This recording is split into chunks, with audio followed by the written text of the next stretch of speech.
Hello, good morning students.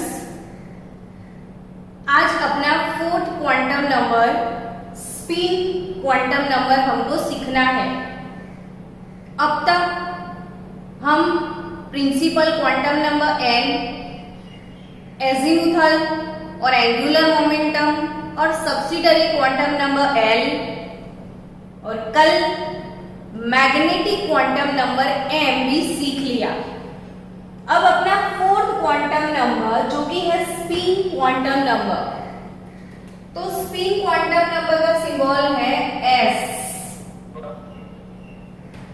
Spin quantum number सबसे पहले किसने प्रपोज किया? तो in 1925 George Uhlenbeck and Samuel Goudsmit. George Uhlenbeck and Samuel Goudsmit उन्होंने 1925 में स्पिन क्वांटम नंबर जो कि फोर्थ क्वांटम नंबर है वो प्रपोज किया। अब थोड़ा डिटेल एक्सप्लेनेशन में जाते हैं, नॉर्मल एक्सप्लेनेशन में कि इसकी जरूरत क्यों पड़ी। तो ये जो चारों क्वांटम नंबर है उनका पर्पस क्या था? तो electron description in detail, electron का डिटेल डिस्क्रिप्शन देने के लिए हमारे पास चार क्वांटम नंबर थे, यानी कि इलेक्ट्रॉन का पूरा पूरा एड्रेस। अब आप सबको पता है कि इलेक्ट्रॉन कहाँ होता है? तो ऑर्बिट में। ऑर्बिट के अंदर क्या होता है? ऑर्बिटल। ऑर्बिटल के अंदर क्या होगा? Sub orbital. और सब ऑर्बिटल के अंदर इलेक्ट्रॉन, कोई भी एक सब ऑर्बिटल के अंदर मैक्सिमम 2 इलेक्ट्रॉन अकोमोडेट हो सकते हैं। यानी कि किसी एक ऑर्बिटल में सपोज ये मेरे पास px ऑर्बिटल है, तो px ऑर्बिटल में मैक्सिमम कितने इलेक्ट्रॉन अकोमोडेट हो सकते हैं? तो हम सबको पता है कि any type of orbital contain maximum 2 electron. एक हो सकता है, दो हो सकते हैं, दो से ज्यादा कभी नहीं। लेकिन कोई एक ऑर्बिटल में अगर 2 इलेक्ट्रॉन है तो उनकी पोजीशन कैसी होगी? अब पोजीशन का मतलब क्या? तो आप सबको पता है कि इलेक्ट्रॉन जो है वो कंटिन्यूअसली मूविंग पार्टिकल है। वो अपनी ऑर्बिट में रोटेट करता है, मतलब इसके पास ऑर्बिटल मोशन तो है ही है, लेकिन साथ साथ वो अपनी स्पिन पे भी कंटिन्यूअसली मूव करता है। यहाँ पे मैंने लिखा है, देखो कि electron rotates around the nucleus in its on definite orbit. Electron rotates around the nucleus in its own definite orbit. Besides this, it also rotates on its axis.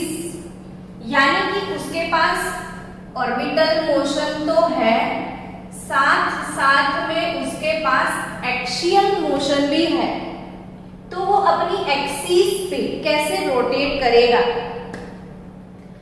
तो इलेक्ट्रॉन अपनी एक्सिस पे, सपोज ये एक orbit है और एक orbit में ऐसे 2 इलेक्ट्रॉन है, तो एक इलेक्ट्रॉन अपनी स्पिन पे ऐसे क्लॉकवाइज मूव करता है तो दूसरा एंटी क्लॉकवाइज मूव करेगा। यानी कि दोनों इलेक्ट्रॉन किसी एक ऑर्बिट में ऐसे सेम मोशन में नहीं हो सकते हैं। ये दोनों क्लॉकवाइज है या दोनों एंटी क्लॉकवाइज है, ऐसा कभी नहीं होता है। यानी कोई एक ऑर्बिटल में दोनों इलेक्ट्रॉन अपनी ऑपोजिट स्पिन के साथ ही मूव करेंगे। अब कल की बात करें, आपने कल का लेक्चर रिवाइज भी कर लिया होगा, वो अपलोड भी हो चुका था कल।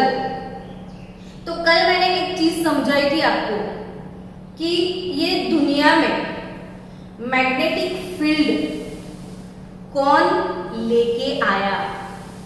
तो मैग्नेटिज्म लेके आने वाला जो पार्टिकल है वो है इलेक्ट्रॉन, और इलेक्ट्रॉन के ऊपर चार्ज होता है, और जब कोई चार्ज पार्टिकल एक्सीलरेट होता है, कोई चार्ज पार्टिकल जब एक्सीलरेट होगा तो वो अपने आसपास मैग्नेटिक फील्ड प्रोड्यूस करेगा, यानी इलेक्ट्रॉन ऑर्बिट में मूव करता है, साथ साथ वो अपनी एक्सिस पे भी रोटेट होता है। तो बट ऑब्वियस है electron behaves like a small magnet. मैंने कल ये चीज भी बताई थी कि in atom each and every electron behaves like a small magnet। हर एक एटम में कोई भी इलेक्ट्रॉन एक स्मॉल मैग्नेट की तरह होता है। तो दुनिया का मैग्नेटिज्म गिफ्ट किया है इलेक्ट्रॉन ने। अब वैसे भी इलेक्ट्रॉन अपनी स्पिन पे ऐसे रोटेट होता है तो वो मैग्नेटिज्म प्रोड्यूस करता है। अब आपको दिमाग में ये थोड़ा बहुत क्वेश्चन होगा कि कैसे पता चला कि भाई इलेक्ट्रॉन कोई कोई क्लॉकवाइज रोटेट करता है तो कोई कोई एंटी क्लॉकवाइज रोटेट करता है। ये चैप्टर में हमने कितने मजेदार टॉपिक्स पढ़े, पूरे चैप्टर का सफर जो है वो काफी अच्छा था। जैसे स्टार्ट हुआ ना तो हम लोग पढ़ चुके थे इलेक्ट्रॉन डिस्कवरी के बारे में कि भाई कैसे पता चला इलेक्ट्रॉन नाम का पार्टिकल है, तो वो कैथोड रे ट्यूब था। तो कैथोड रे ट्यूब वाला एक्सपेरिमेंट जिसमें कैथोड रेज जो कि कैथोड से निकलते हुए एनोड में गए थे, और वो कैथोड रेज के सारे प्रॉपर्टीज जो है वो चेक किए गए, और उसके बाद पता चला कि वो फंडामेंटल पार्टिकल है, यानी cathode rays are nothing but flow of negatively charged particle and that particle is known as electron. तो जे थॉमसन ने इलेक्ट्रॉन डिस्कवरी किया, उसके बाद में वो इलेक्ट्रॉन जो है वो किसी ने देखा नहीं था, तो कैसे पता चले कि इलेक्ट्रॉन का मास कितना है? तो जे थॉमसन अंकल ने अगेन एक एक्सपेरिमेंट किया था और इलेक्ट्रॉन का charge by mass ratio calculate किया, E/m, जो कि आप सबको लर्न हो गया है।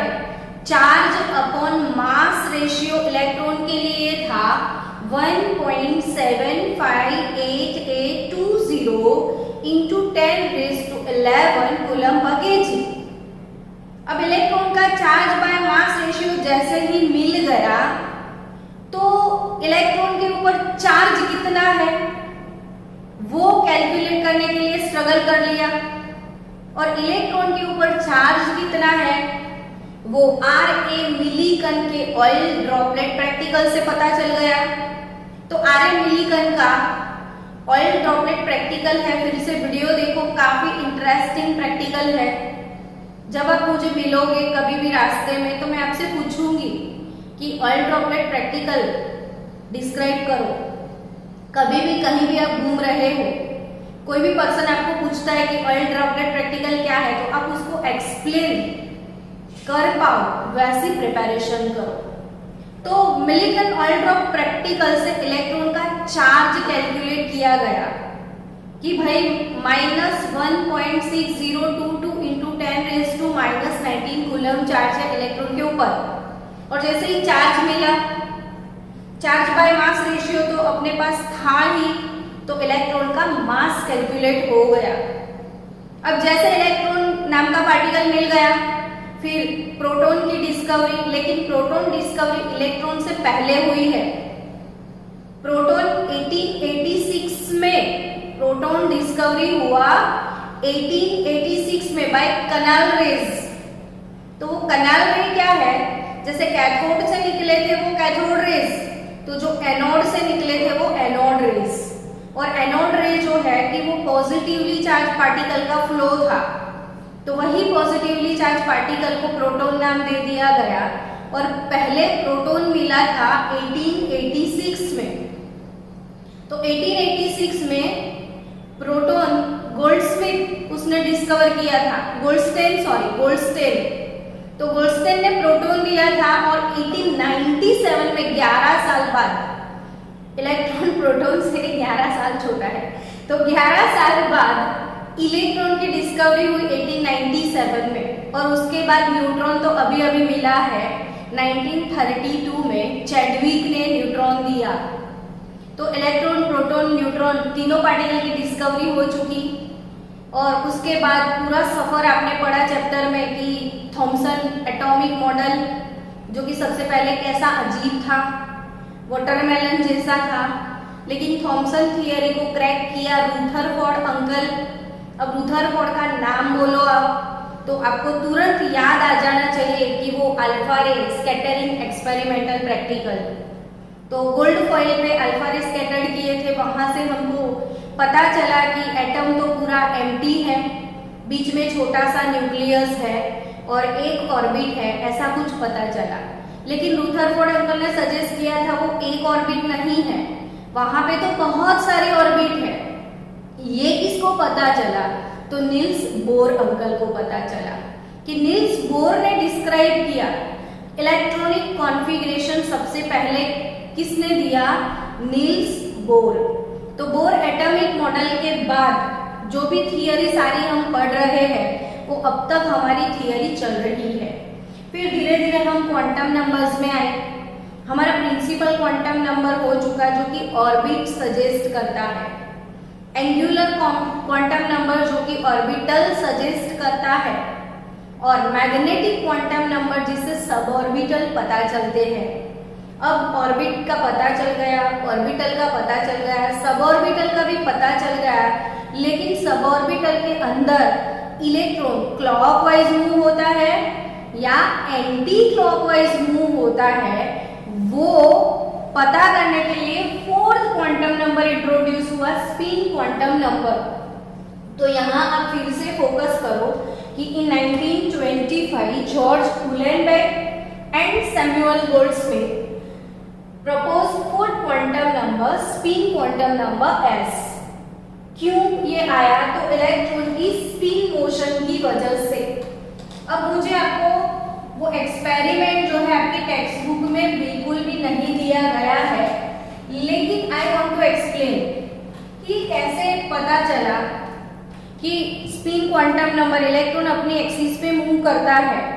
तो आपको पता है कि इलेक्ट्रॉन जब मूव करता है तो मैग्नेटिक फील्ड प्रोड्यूस करता है।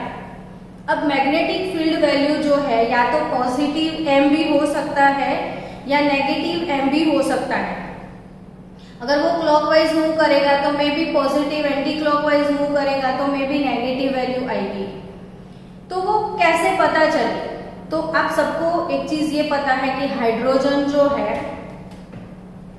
हाइड्रोजन उसका एटॉमिक नंबर Z जो है 1 है, यानी हाइड्रोजन के अंदर सिर्फ और सिर्फ एक इलेक्ट्रॉन है, सिंगल इलेक्ट्रॉन वाला सिस्टम यानी हाइड्रोजन। तो ये दोनों साइंटिस्ट ने एक प्रैक्टिकल किया। यहाँ पे उन्होंने मैग्नेट रख दिया था जो कि नॉर्थ पोल था, और यहाँ पे मैग्नेटिक रखा जिसका साउथ पोल था, यानी मैग्नेटिक फील्ड यहाँ पे रखा गया। अब मैग्नेटिक फील्ड के अंदर से उन्होंने हाइड्रोजन का रेडिएशन पास आउट किया। तो यहाँ से हाइड्रोजन एटम जैसे पास हुए तो इसमें से हाफ ऑफ हाइड्रोजन ऊपर की तरफ मूव ऑन हुए और हाफ ऑफ हाइड्रोजन नीचे की तरफ मूव ऑन हुए। अब सोचो, हाइड्रोजन में तो एक ही इलेक्ट्रॉन था, तो इसका मतलब कि कोई कोई हाइड्रोजन ऐसे थे जिसका इलेक्ट्रॉन अगर क्लॉकवाइज मूव करता है तो उसका जो मैग्नेटिक फील्ड वो सपोज नेगेटिव है तो वो पॉजिटिव की तरफ जाएगा। अगर कोई कोई इलेक्ट्रॉन एंटी क्लॉकवाइज मूव करता है, सपोज उसका इलेक्ट्रिक फील्ड नेगेटिव है तो वो पॉजिटिव की तरफ जाएगा, जिसका पॉजिटिव है वो नेगेटिव की तरफ जाएगा। यानी यहाँ पे जो क्लॉकवाइज वाले हैं वो पॉजिटिव फील्ड प्रोड्यूस करेंगे, एंटी क्लॉकवाइज वाले हैं वो नेगेटिव फील्ड प्रोड्यूस करेंगे, और उनका जो पोल क्रिएट होगा, और आपको पता है कि मैग्नेट को नॉर्थ पोल और साउथ पोल होता ही है। तो अगर इलेक्ट्रॉन मैग्नेटिज्म प्रोड्यूस कर रहा है तो मे बी वो नॉर्थ और मे बी वो साउथ। अब आपको पता है कि ऑपोजिट पोल के बीच में अट्रैक्शन होता है, तो इसने जो मैग्नेटिज्म प्रोड्यूस किया वो साउथ वाला होगा ताकि वो नॉर्थ के साइड गया, इसने जो प्रोड्यूस किया वो नॉर्थ वाला होगा ताकि वो साउथ की तरफ आया। तो यहाँ पे तो सारे हाइड्रोजन के ही एटम थे, कोई कोई ऊपर गए, कोई कोई नीचे आया, और वैसे भी हाइड्रोजन में एक ही इलेक्ट्रॉन था, तो पता चला कि एक इलेक्ट्रॉन जो स्पिन पे रोटेट करता है वो सारे एटम की स्पिन सेम नहीं है, किसी की पॉजिटिव है किसी की नेगेटिव है। तो यहाँ पे इस तरीके से पता चला कि इलेक्ट्रॉन क्लॉकवाइज भी मूव होते हैं और इलेक्ट्रॉन एंटी क्लॉकवाइज भी मूव होते हैं। अब अगर क्लॉकवाइज मूव होता है तो उसका स्पिन वैल्यू लेना है आपको +½ और एंटी क्लॉकवाइज मूव होता है तो उसका स्पिन वैल्यू आपको लेना है -½ तो यहाँ पे क्लॉकवाइज के लिए स्पिन वैल्यू है +½ और एंटी क्लॉकवाइज के लिए स्पिन वैल्यू है -½ ये पक्के से आप याद रखना। तो स्पिन क्वांटम नंबर का वैल्यू NLM के ऊपर डिपेंड नहीं करता है, वो तीनों से ये अलग है, वो तीनों की वैल्यू से इसको कोई लेना देना नहीं है।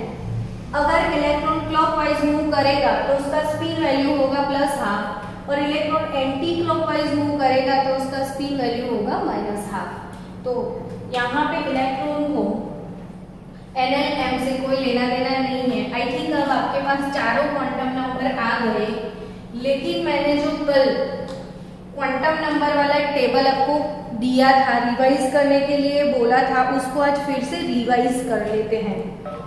तो चारों क्वांटम नंबर को रिवाइज करते हैं। चलो मीटिंग एंड नहीं थे, ओके चलो यह सब लोग मेरे साथ लिखना बच्चों, सारे स्टूडेंट्स प्लीज इसको समझो, ये काफी इंटरेस्टिंग, काफी इंपॉर्टेंट, काफी IMP टॉपिक है। इफ n = 1 तो L क्या होगा, तो L वैल्यू 0 to n-1 होता है। तो इफ n = 1 होगा तो L 0 होगा। अब आपको पता है कि ये क्या शो करते हैं, ऑर्बिट, और ये क्या शो करते हैं, ऑर्बिटल, और यहाँ पे क्या शो होता है, ऑर्बिटल्स यानी सब ऑर्बिटल्स, जो छोटे ऑर्बिटल्स हैं। ये कौन सजेस्ट करेगा, तो m का वैल्यू कितना होगा, तो -L 0 to +L जितना होगा, यानी n का वैल्यू 1 है तो L का वैल्यू n-1 तो 0 हो जाएगा। n अगर 1 है तो वो फर्स्ट ऑर्बिट है, यहाँ पे L 0 है तो वो s ऑर्बिटल है। आप भूल गए हो तो मैं फिर से रिवाइज करवा दूँ, आज पूरा रिवीजन का मूड है मेरा।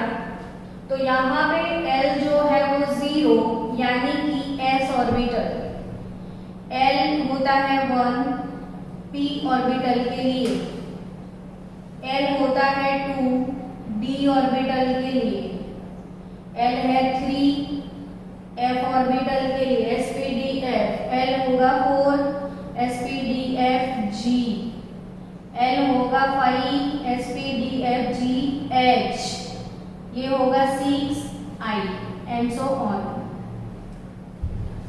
अब यहाँ पे L वैल्यू 0 यानी कि वो s ऑर्बिटल है, लेकिन ये s ऑर्बिटल किस ऑर्बिट की s ऑर्बिटल है, क्योंकि आपको पता है s ऑर्बिटल हर एक ऑर्बिट में है, वो फर्स्ट में भी है, वो सेकेंड में भी है, वो थर्ड में भी है। तो यहाँ जो s है उसका प्रिंसिपल n तो 1 है, तो यानी ये 1s के लिए है। तो यहाँ पे L0 और सब ऑर्बिटल M। तो आपको पता है कि s ऑर्बिटल जो है वो सिर्फ एक ही टाइप के होते हैं, तो उसका m वैल्यू 0 होगा। अब n इज इक्वल टू अगर 2 है तो वो L ऑर्बिट है। हमारा नंबर ऑफ स्टूडेंट इंक्रीज है, तो L इज इक्वल टू दो वैल्यू यहाँ पे मिलेंगे 0 72 ओके, और L वैल्यू यहाँ पे मिलेगा 1। अगर n इज इक्वल टू 2 तो L इज 0, L इज 1, यानी कि जो सेकेंड ऑर्बिट है, सेकेंड ऑर्बिट है उसमें दो ऑर्बिटल होते हैं, s भी होता है p भी होता है। तो यहाँ पे s भी होगा p भी होगा, तो यहाँ पे सेकेंड ऑर्बिट है तो वो 2s होगा 2p होगा। प्लीज स्टूडेंट, जितने भी स्टूडेंट्स आज लेक्चर अटेंड कर रहे हैं वो सारे के सारे स्टूडेंट 75 या जितने भी हैं वो सारे स्टूडेंट्स, मैंने जो आपको इलेक्ट्रॉनिक कॉन्फ़िगरेशन के वीडियो भेजे हैं वो इलेक्ट्रॉनिक कॉन्फ़िगरेशन के वो 5 और 6 वीडियोस विद पीरियोडिक टेबल आप कल तक ईच एंड एवरी स्टूडेंट को वो 6 वीडियो वाला होमवर्क सबमिट करना है, otherwise I will talk to you your parents.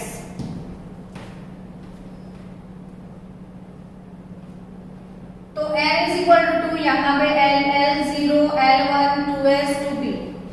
अब L0 तो m का वैल्यू फिक्स है 0, और L1 तो L1 यानी p ऑर्बिटल हो गया।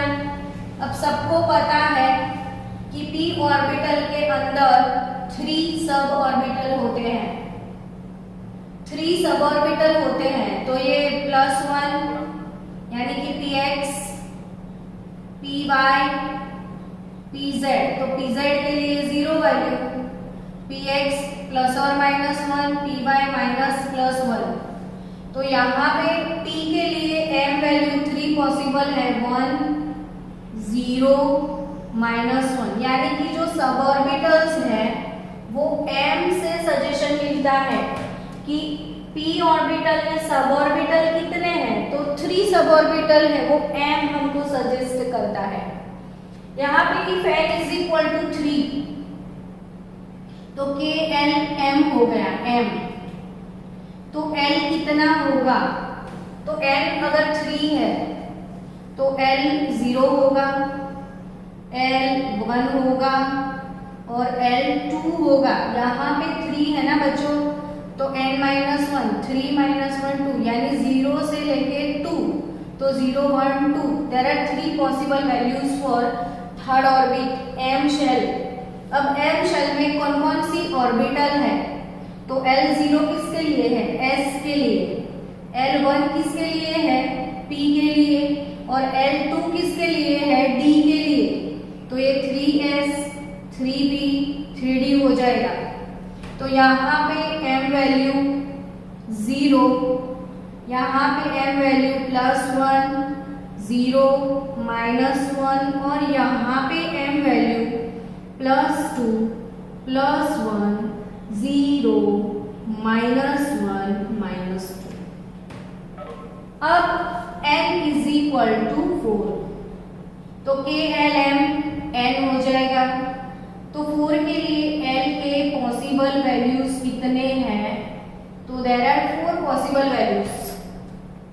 यहाँ पे L0, यहाँ पे L1, यहाँ पे L2, यहाँ पे L3, यानी कि 4th ऑर्बिट में 4s भी होगा, 4p भी होता है, 4d भी होता है, 4f भी होता है। देखो कितना मस्त यहाँ पे एक्सप्लेनेशन दिया गया है कि ये जो 4 नंबर का जो फर्स्ट शेल है, फर्स्ट ऑर्बिट में सिर्फ एक ही ऑर्बिटल है 1s, सेकेंड में 2s और 2p, थर्ड में 3s 3p और 3d, फोर्थ में 4s 4p 4d और 4f, 4 ऑर्बिटल है। तो यहाँ पे ये देखो ध्यान से, ये चीजें समझना, ये टेबल आप फ्रीक्वेंटली बनाते जाना। L0 है तो M0 होगा, L1 है तो M, p के अंदर 3 सब ऑर्बिटल्स होते हैं, l अगर 2 है तो d के अंदर 5 सब ऑर्बिटल्स होते हैं, तो m के पॉसिबल वैल्यूज भी 5 होंगे। f के अंदर 7 सब ऑर्बिटल्स होते हैं, तो पॉसिबल वैल्यू 7 होंगे।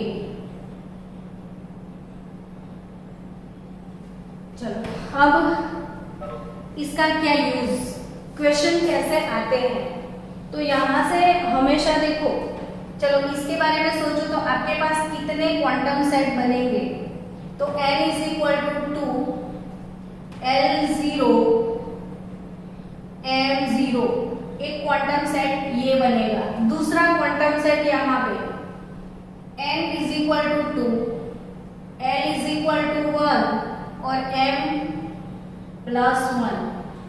तीसरा quantum set n2 L1 n2 L1 M0,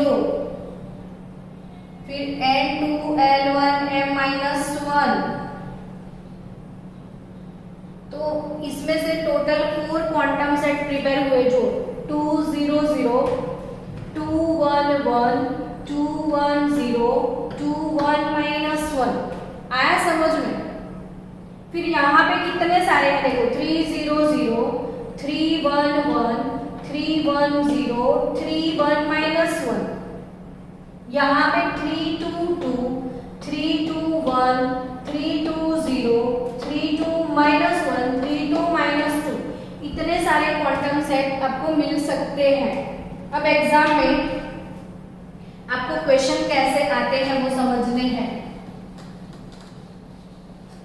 तो क्वेश्चन ऐसे पूछते हैं कि following which quantum set is proper और नॉट। आपकी टेक्स्ट बुक की एक्सरसाइज में भी वैसे क्वेश्चन है। तो अगर आपको यहां से क्वेश्चन पूछ लिया कि अगर मेरे पास आपको सेट दिए हैं n is equal to 2, l is equal to 0, m is minus 1 और स्पिन माइनस हाफ। दूसरा क्वांटम सेट है n is equal to 3, l is equal to 2, m is 0 और s इज प्लस और minus half. n is equal to 4, l is equal to 3,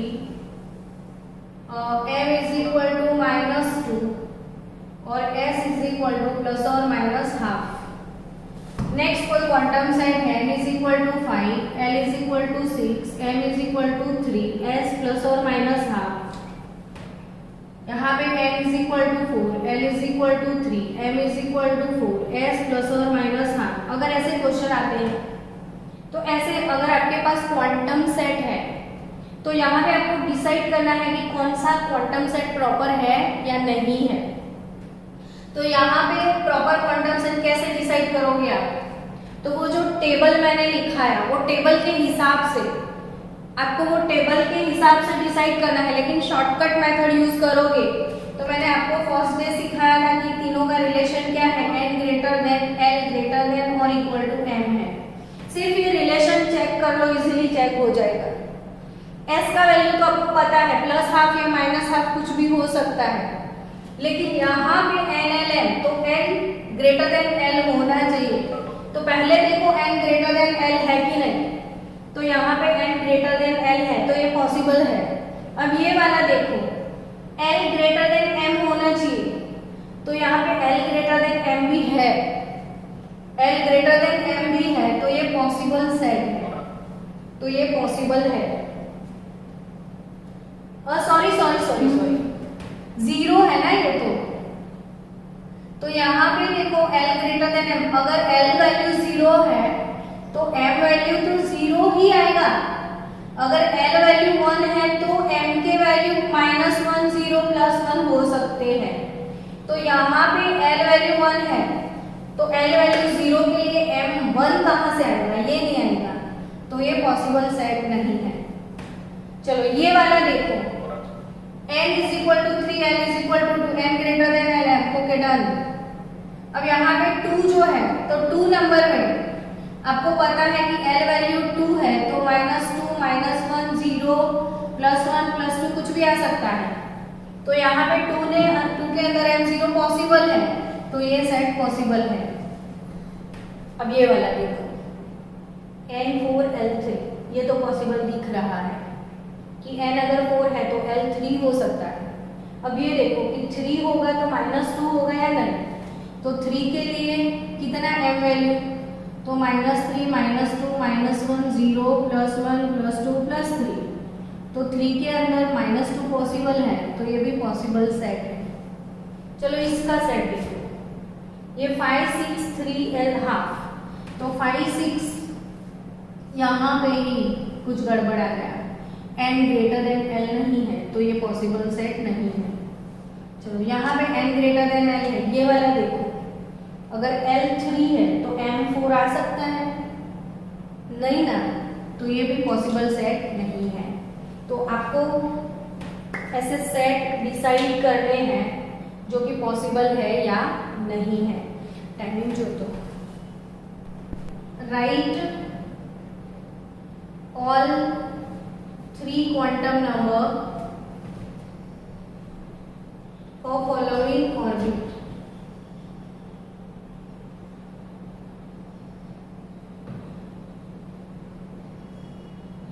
आपको orbitals दिए गए हैं, देखो 4s 5px 6pz 7f 4d x square minus y square 5dz square। चलो इतने orbitals है आपके पास। अब आपको n l m का वैल्यू लिखना है, तो n l m का वैल्यू आप क्या लिखोगे, तो सबसे पहले जो 4s ऑर्बिट है, तो इसमें जो 4 है वो प्रिंसिपल क्वांटम नंबर है, यानी इसका प्रिंसिपल क्वांटम नंबर 4 है। अब s ऑर्बिटल, तो s के लिए l वैल्यू 0 होगा, s के लिए l वैल्यू 0 होता है, तो यहाँ पे l वैल्यू 0 आ जाएगा। अब m वैल्यू, तो l 0 होगा ना, s के लिए l 0 तो m भी 0 ही होता है, तो इसके 3 क्वांटम नंबर्स 4 0 0 हो गए। अब यहाँ पे 5px, तो n कितना है, तो n 5 है। अब l वैल्यू क्या होगा, तो l वैल्यू, तो ये तो p ऑर्बिटल है, तो p ऑर्बिटल के लिए l वैल्यू 1 होता है, लेकिन p में भी ये px है, तो मैंने आपको सिखाया था, याद करो, px py pz, यहाँ पे px py pz, px py pz को याद करो। चलो तो px जो है +or -1, py -+1, अगर इसको +1 ले लिया, इसको -1, तो pz 0 हो जाएगा, ऑलवेज pz पे 0 होता है। तो यहाँ पे px है, तो m वैल्यू आप क्या लोगे, तो m वैल्यू +or-1 आप ले सकते हो। चलो इसका n वैल्यू कितना होगा, तो n इसका 6 होगा। l वैल्यू p ऑर्बिटल है, p के लिए l वैल्यू 1 होगा, तो यहाँ पे l वैल्यू 1 हो गया। pz है तो m वैल्यू 0 हो जाएगा, तो pz के लिए m वैल्यू 0 होता है। यहाँ पे n 7, f जो कि है f के लिए L3 होगा। यहाँ पे fx का सब ऑर्बिटल मेंशन नहीं किया है कि वो fx क्यूब है या fy क्यूब, तो ये लिखने का मतलब नहीं है। सब ऑर्बिटल देते हैं तो स्पिन क्वांटम नंबर m आएगा, नहीं तो नहीं आएगा। चलो 4dx² - y², तो यहाँ पे प्रिंसिपल क्वांटम नंबर 4 हो जाएगा। सब्सिडरी l, d के लिए l वैल्यू 2 होता है। अब d में भी कौन सा d है, तो x² - y² वाला, तो d के 5 सब ऑर्बिटल आप रिवाइज कर लो, कैसे सिखाया था, तो dxy dyz dzx dx² - y² और मिडल में डालना था dz² जो कि 0 है, ये -2 -1 +1 +2। तो यहाँ पे dx² - y² के लिए m वैल्यू +2 आएगा। अब 5dz², तो n वैल्यू इसका 5 हो गया, l वैल्यू इसका d के लिए 2 हो जाएगा और m वैल्यू जो है वो dz², तो m वैल्यू आएगा 0। तो स्टूडेंट्स बंद है, पोस्ट कर